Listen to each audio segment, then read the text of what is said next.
वानर मुख नारद। काम पर विजय प्राप्त करने के बाद नारद बेहद उत्साहित हुए और अपने पिता ब्रह्मा के पास गए। उन्हें अपनी उपलब्धि बताई, मगर ब्रह्मा जी ने काम पर विजय प्राप्त करने को अधिक महत्व नहीं दिया। नारद जी इसके बाद शिवलोक में भगवान शिव के पास गए और उन्हें भी अपनी उपलब्धि बताई, मगर शिव ने भी नारद की उपलब्धि पर कोई ध्यान नहीं दिया। उल्टा उन्होंने नारद को इस बात को लेकर भगवान विष्णु के पास न जाने की सलाह दे डाली। देवर्षि नारद हैरान थे, खिन्न थे। उन्हें यह आशा न थी कि उनके काम पर विजय पर उनके पिता और शिव प्रसन्न नहीं होंगे। वे शिव को सीधा साधा भोला मानते थे। सभी का कहना था कि शिव पर किसी से कोई बैर नहीं है, पर ऐसा नहीं था। नारद को विश्वास हो गया कि उनके काम विजय से शिव में ईर्ष्या का संचार हो गया है। वे सोचने लगे, शिव कहाँ जीत पाए थे काम को। काम पर विजय प्राप्त करने की जगह ये तो क्रोध नामक विकार की पकड़ में आ गए थे। तभी तो गुस्से में आकर उन्होंने कामदेव को भस्म कर दिया था। क्या यही है योगी का लक्षण? नारद के कानों में शिव के ये शब्द, वत्स, तुमने अपने पिता और मुझे प्रसन्नता पूर्वक अपनी विजय का समाचार दिया, पर श्री हरि को यह बताने उनके पास न जाना, बार बार गूंज रहे थे। वो मेरे इष्ट हैं, मेरे स्वामी हैं, क्यों न मैं उन्हें अपनी सफलता का समाचार दूं। नारद बड़बड़ाए जा रहे थे। इसी चिंतन में न जाने कब शिवलोक से विष्णुलोक की यात्रा तय हो गई और मार्ग में कौन कौन मिला, नारद को कुछ पता नहीं चला। विष्णुलोक के प्रमुख द्वारपाल जय विजय आश्चर्यचकित थे। उन्होंने नारद जी की ऐसी अस्त व्यस्त दशा इससे पहले कभी नहीं देखी थी। और फिर नारद की वीणा की तारें भी तो मौन थी। उन्होंने नारद जी को प्रणाम किया। नारद ने उनकी ओर गहरी दृष्टि से देखा। वे जानना चाहते थे कि उनकी विजय का समाचार विष्णुलोक में उससे पहले तो कोई नहीं पहुंच गया, लेकिन ऐसा कोई लक्षण न देख नारद ने अभिवादन में के जवाब में सिर पर अपना सिर हिला दिया। यह अभिवादन की परंपरा के विरुद्ध था, लेकिन नारद तो परंपरा अपरंपरा से परे मात्र अपने अस्तित्व के नए स्वरूप की स्वीकृति में लगे हुए थे। नारद ने द्वारपालों के सामने अपना निश्चय रखा, भगवान का दर्शन करना चाहता हूँ। यह सुनकर जय विजय को और भी ज्यादा हैरान हुई। वे सोचने लगे, देवर्षि के लिए तो किसी भी लोक में किसी प्रकार का विधि निषेध नहीं है। वे कहीं भी पहुंच सकते हैं, कहीं भी आ जा सकते हैं, फिर यह कैसी औपचारिकता। ये सोच दोनों भागे भागे भगवान विष्णु के सामने उपस्थित हुए। उन्होंने देवर्षि के आगमन की सूचना भी दी और यह निवेदन किया कि आज देवर्षि कुछ बदले हुए लग रहे हैं। भगवान ने अपनी आंखें खोले बिना जय विजय की सारी बातें सुनी और अंत में मुस्कुराए और देवर्षि को ससम्मान लाने की अनुमति दे डाली। देवर्षि ने भगवान के श्री चरणों में को स्पर्श किया। भगवान ने बिना कोई आशीर्वाद दिए पूछा, कैसे हो नारद? आज देवर्षि विषाद और खिन्न कैसे दिख रहे हैं? नारद की आंखों से अश्रुधारा बह चली। बोले, आप तो सर्वज्ञ हैं प्रभु, पर मुझ अज्ञानी को आज पहली बार ज्ञात हुआ कि किसी की सफलता पर कोई प्रसन्न नहीं होता है। यहाँ तक कि पिता भी नहीं और देवों में कोई भी नहीं, भले ही वे चाहे शिव ही क्यों न हो, वे भी ईर्ष्या से मुक्त नहीं हैं। आप ही बताएं, उन्होंने ऐसा क्यों कहा कि मैं अपनी विजय गाथा आपको ना सुनाऊं? श्री हरि ने प्रश्न किया, विजय गाथा? कैसी विजय गाथा नारद जी? नारद बोले, हाँ भगवान, विजय गाथा जिस पर आज तक कोई विजय प्राप्त नहीं कर पाया। मैंने उस कामदेव को परास्त कर दिया। उसने हारने के बाद मेरे पैरों में गिरकर मुझसे आपके दास से क्षमा मांगी प्रभु। लेकिन नारद, तुम तो ब्रह्मचारी हो, तुमने विवाह नहीं किया, तो क्या काम पर तुमने पहले विजय नहीं पाई थी? श्री हरि ने मुस्कुराते हुए जब यह प्रश्न पूछा तो महालक्ष्मी जी भी बिना मुस्कुराए न रह सकी। श्री हरि के इन वाक्यों में किसी प्रकार का व्यंग नहीं था। वे नारद को भीतर से कुरेद कर कुछ बाहर निकालना चाहते थे। नारद के पास श्री हरि के इस प्रश्न का कोई उत्तर न था। श्री हरि बोले, देवर्षि, तुम तो सहज रूप से काम से परे हो। उस पर विजय की बातें सोचकर स्वयं को अपने स्वरूप से नीचे क्यों गिराते हो? सहज विचरण करो। विजय पराजय से परे जनहित का कार्य करो, यही एक सच्चे भक्त की पहचान होती है। यह सुनकर नारद का मुखमंडल आंसुओं से धुल चुका था। ऐसा क्यों हुआ था, इसे तो श्री हरि भी जानते थे। महालक्ष्मी ने अपना स्नेह भरा हाथ देवर्षि के माथे पर रखा। नारद कुछ सहज हुए, उन्होंने श्री हरि को प्रणाम किया। श्री हरि ने आशीर्वाद दिया, जो चाहते हो वह प्राप्त करो। नारद के मुख से निकला, भक्ति दें भगवान, अपनी भक्ति दें। समय बीता, पृथ्वी लोक में विचरते हुए नारद की दृष्टि समुद्र के किनारे बसे एक सुंदर नगर पर पड़ी। नारद उस ओर मुड़े, नगर में प्रवेश किया, लगा मानो इंद्रपुरी पहुंच गई। राजमहल में प्रवेश द्वार पर जा खड़े हुए नारद का सभी ने अभिवादन किया। महाराज को देवर्षि के आगमन का समाचार मिला। वे महारानी के साथ अगवानी करने आ पहुंचे। देवर्षि का माया नगरी में स्वागत है। इतना कहकर महाराज ने देवर्षि को दंडवत प्रणाम किया। वेदों का सुस्वर पाठ आरंभ हो गया। देवर्षि आश्चर्यचकित थे। उन्हें लगा जैसे सब कुछ पूर्व नियोजित था, लेकिन देवर्षि इस समय विचारों की उलझन में नहीं उलझना चाहते थे। उन्हें बस इतना पता चला कि उस नवीन का नाम माया नगरी था। मन ही मन वह यह सोच रहे थे कि नगर की भव्यता के हिसाब से माया नगरी नाम सार्थक ही है। देवर्षि राजभवन में पहुंच चुके थे। वे राज सिंहासन पर आसीन थे। समूचा राज परिवार देवर्षि के चरणों में बैठा था। महाराज ने महारानी के कानों में कुछ कहा। महारानी प्रणाम कर वहां से उठी और रतिवास की ओर चल दी। थोड़ी देर बाद देवर्षि उठ खड़े हुए, बोले, राजन, मैं अब चलता हूँ, फिर कभी। अभी देवर्षि कुछ कहते कि सामने से आती सौंदर्य की साक्षात प्रतिमा को देखकर स्तंभित हो गए। देवर्षि ने ऐसा सौंदर्य तो पहले कभी नहीं देखा था। महाराज ने देवर्षि को परिचय देते हुए बताया, भगवान, यह मेरी पुत्री महालक्ष्मी है। राजकुमारी ने देवर्षि को प्रणाम किया।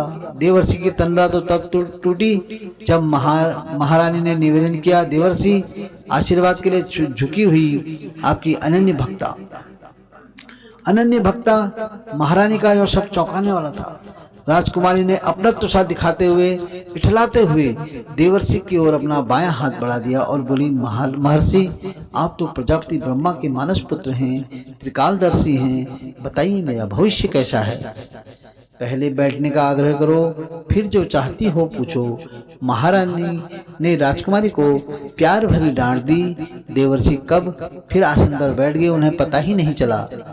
उन्होंने राजकुमारी का हाथ पर जब दृष्टि डाली तो वे आश्चर्यचकित रह गए। ऐसा हाथ, जो इससे विवाह करेगा वह विश्वपति बनेगा, जो विश्वपति होगा उसी का इससे विवाह होगा। खुद में ही उलझ कर रह गए देवर्षि नारद। कुछ समझ नहीं आ रहा था, इसलिए वे मौन हो गए। क्यों परेशान हो रही हो देवर्षि को, फिर कभी पूछ लेना अपना भविष्य। महाराज ने राजकुमारी को यह कहते हुए देवर्षि के श्री चरणों में निवेदन किया, इसी पूर्णिमा के दिन मेरी पुत्री का स्वयंवर हो रहा है। आप आशीर्वाद दें कि एक सुयोग्य वर के गले में यह जयमाला डाले। आप जानते हैं देवर्षि, यह निर्णय के बल कितने दुष्कर होते हैं। स्वयंवर इसी पूर्णिमा को, महालक्ष्मी के हाथों की रेखाएं, महालक्ष्मी का भविष्य, सभी कुछ समेट लिया था देवर्षि ने अपने मन मस्तिष्क में। वे उठ खड़े हुए। उन्होंने झटपट सारी औपचारिकताएं पूरी की। वे उस वातावरण से सरपट निकल जाना चाहते थे। जल्द आऊंगा, यह आश्वासन उन्होंने महाराज को दिया और चल दिए। कहाँ, ये तो वे स्वयं भी नहीं जानते थे। नारद को देखते ही श्रीहरि के होठों पर मुस्कान फैल गई। नारद के अभिवादन का उत्तर सुनते हुए लक्ष्मी ने पूछा, क्या बात है पुत्र, आज चिंतित लग रहे हो। पुत्र, इस शब्द ने नारद को भीतर तक झकझोर दिया। इतना स्नेह तो ब्रह्माणी ने भी उन्हें कभी नहीं दिया था। उन्हें लगा कि अब वो जो चाहते हैं वो पालेंगे। नहीं माँ, ऐसी कोई बात नहीं। जिसकी आप जैसी माँ हो उसे चिंता कैसी। नारद चतुर हो गए थे। स्वार्थी व्यक्ति को स्वयं चतुरता सिखा देती है। अब श्री हरि की बारी थी। देवर्षि, वैसे आप तो सभी कामनाओं से परे हैं, लेकिन आज मुझे लग रहा है मानो आपके मन में किसी कामना का अंकुर फूटा है। देवर्षि चुप थे, लेकिन हैरान भी। उन्हें विश्वास हो गया था कि उनके लक्ष्य प्राप्ति के सभी साधक सहज रूप से एकत्रित होते जा रहे हैं। सब अनुकूल था। भगवान, ऐसी कोई बात नहीं है। आपके श्री चरणों की मात्र छोटी सी प्रार्थना थी। कहो पुत्र, पूर्णिमा के दिन सिर्फ एक दिन के लिए मुझे अपना रूप देने की कृपा करें और मैं किस रूप में रहूं? आप तो कोई भी रूप ले सकते हैं प्रभु। देवर्षि उतावले हो रहे थे।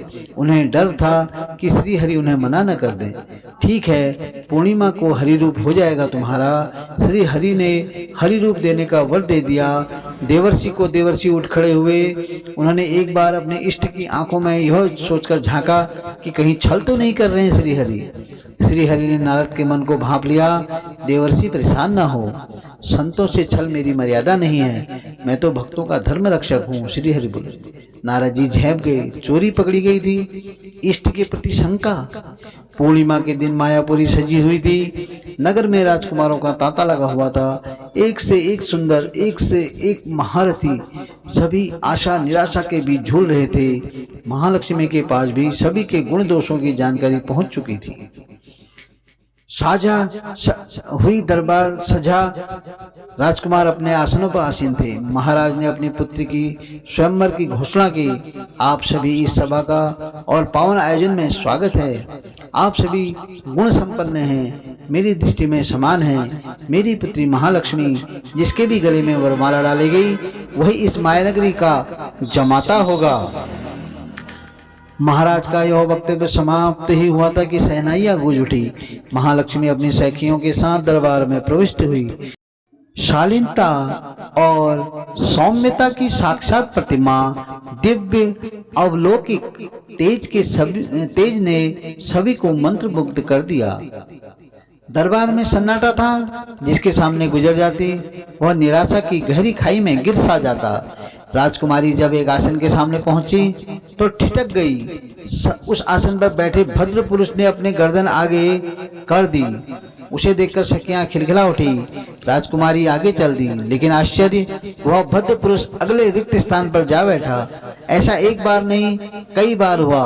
उसे मानो विश्वास ही नहीं हो रहा था कि उसका वर्ण नहीं किया जा रहा है। सभी के देखते देखते विष्णु समान एक राजकुमार ने दरबार में प्रवेश किया। उसे देखकर राजकुमारी खिल उठी। अभी वह आसन पर बैठा भी नहीं था कि राजकुमारी ने उसके गले में वरमाला डाल दी। तभी भवन में सामूहिक स्वर गूंजा। यदि राजकुमारी ने पहले से ही किसी का चुनाव पति के रूप में किया था तो यह नाटक करने की क्या आवश्यकता थी। सबने राजकुमारी को घेरना चाहा, लेकिन न जाने क्या दिखा सभी को। सब भय से सुन्न हो गए। नारद बौखलाए हुए थे। उन्हें आश्चर्य था कि हरि के रूप पर भी राजकुमारी मुग्ध नहीं हुई। कहाँ गया मोहिनी का वो आकर्षण जिसने शिव को भी मूढ़ बना दिया था। दर्पण में अपना मुंह तो देखिए। हमें तो इस बात पर आश्चर्य है कि आपको इस सभा के में द्वारपालों ने आने कैसे दिया। एक सैनिक ने नारद पर व्यंग किया। यह सुनकर नारद की आंखों में क्रोध की ज्वाला फूटने लगी। सैनिक घबरा गए। फिर भी साहस करके एक सैनिक ने उन्हें दर्पण थमा दिया। जब नारद की दृष्टि दर्पण पर पड़ी तो वे आश्चर्यचकित हो गए। उनकी मुखाकृति तो बानर की थी। नारद आपे से बाहर हो गए। इतना बड़ा छल, इतना बड़ा अपमान। अब वे विष्णु लोक के मार्ग पर चले जा रहे थे। अभी थोड़ी दूरी गए थे कि विष्णु भगवान का रथ दिखाई दिया। नारद जी की गति वायु से तीव्र हो गई। रथ के पास पहुंच नारद ने देखा। उन्हें विश्वास नहीं हुआ। श्री हरि के साथ राजकुमारी महालक्ष्मी थी। यह क्या श्री हरि, आपने मुझसे अपने भक्त से घात किया। मैं आपको श्राप देता हूँ कि जैसे मैं स्त्री न मिलने के कारण दुखी हुआ, वैसे ही आप भी पत्नी दुख से पीड़ित रहेंगे। यह सिर्फ क्रोध की अभिव्यक्ति नहीं थी, श्राप था अपने इष्ट को। काम के बाद अब क्रोध से भी हार गए नारद। श्री हरि मुस्कुराए। वत्स, तुम्हारा कथन मुझे स्वीकार है। मैं पत्नी दुख सह लूंगा, पर मुझे यह नहीं सहा जाएगा कि मेरा भक्त अपने मार्ग से विमुख हो जाए। अब तुम्हें यह बात समझ आ गई होगी कि तुम्हारे पिता और सदाशिव ने मुझे काम विजय का समाचार न देने के लिए क्यों मना किया था। श्री हरि के ये शब्द सुनकर देवर्षि की आंखों से माया और अहंकार का पर्दा हट गया। वे राजकुमारी से नजरें चुरा रहे थे। वत्स, माता पिता को संतान का हित सर्वोपरि है। उनका कार्य है संतान को सही मार्ग पर लाना। यह माँ लक्ष्मी की वाणी थी। नारद ने नजरें उठाकर राजकुमारी की ओर देखा तो देखते ही रह गए। वह राजकुमारी नहीं, माँ लक्ष्मी थी। नारद दोनों के श्री चरणों में गिर पड़े। इसी शाप के कारण भगवान विष्णु ने राम अवतार लिया और सीता के विरह में जंगल जंगल भटके, यहाँ तक कि अंत में सीता को वन में छोड़ना पड़ा। और जिस बंदर का मुख भगवान से हरि ने नारद को दिया था, उसी बंदरों ने उनकी सहायता की। दोस्तों, अगर आपको ये स्टोरी अच्छी लगे, ये कहानी अच्छी लगे, तो इस वीडियो को लाइक और सब्सक्राइब और शेयर जरूर कीजिएगा। मैं आपको अगली कहानी के लिए फिर मिलता हूँ। धन्यवाद।